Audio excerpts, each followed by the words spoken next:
Guys, welcome back to my channel happy with second family ব্লগে সবাইকে স্বাগত। এখন তো বিকেল প্রায় 5টা বাজছে। আজকে এখন থেকে ব্লগটা শুরু করলাম। আজকে সকাল থেকে একদম ভালো লাগেনি। মনু সকাল থেকেই শরীরটা খারাপ।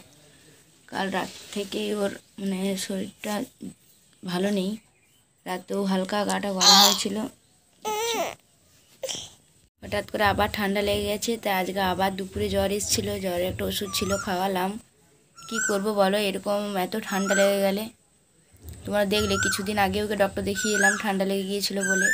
এখন আবার আর ও ঠান্ডা লেগে গেলেই জ্বর আসবেই, নাক দিয়েও ঝরছে।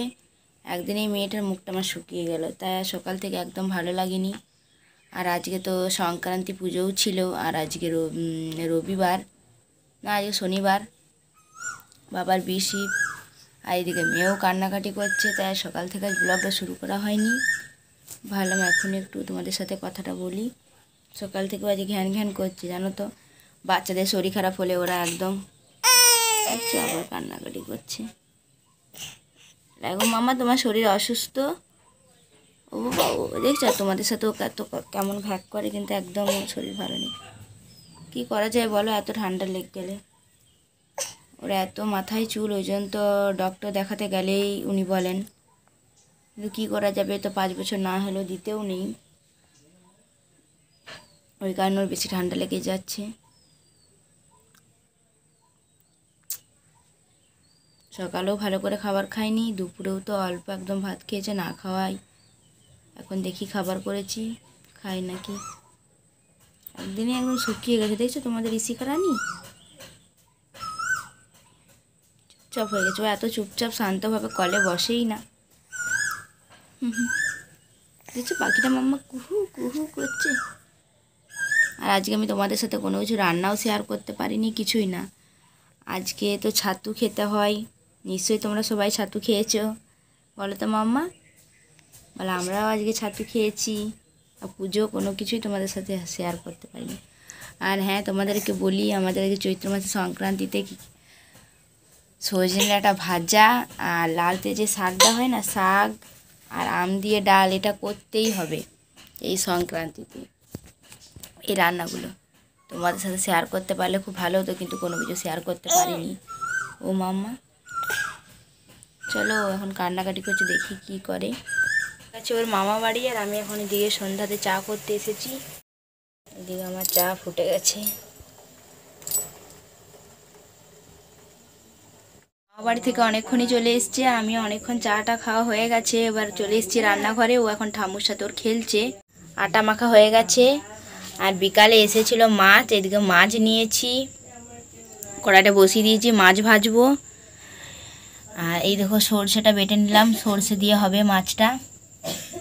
সর্ষে টমাটো সব কিছুই কুচিয়ে নিয়েছি। এদিকে পেঁয়াজ লঙ্কা আদা বেটে নিয়েছি, এটাতে হবে তরকা। এখনও কুকারে ওটা সিদ্ধ হয়নি, মাছটা ভেজে নিই, তারপর উনুনেই বসিয়ে দেবো।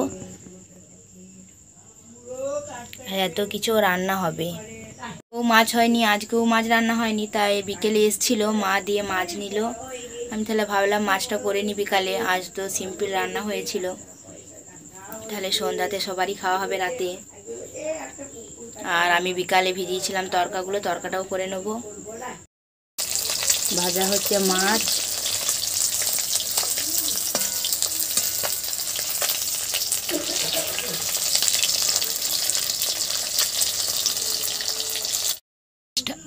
রান্না করা হয়ে গেল। আর এদিকে কড়াইটা বসিয়ে দিয়েছি কুকারে। এখন আমি এবারে রুটিটা বেলে নিই, লুই করে রেখে দিয়েছি, তরকাটা সিদ্ধ হোক। রুটি করাও হয়ে গেল। এবার তরকা বসিয়ে দিয়েছি আমি। পেঁয়াজ এখন ভাজা চলছে।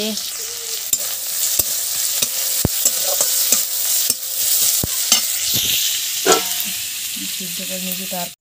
চলো যেয়ে দেখি মনু কি করছে। তরকা আমার হয়ে গেল, সব কিছুই খাবার কমপ্লিট।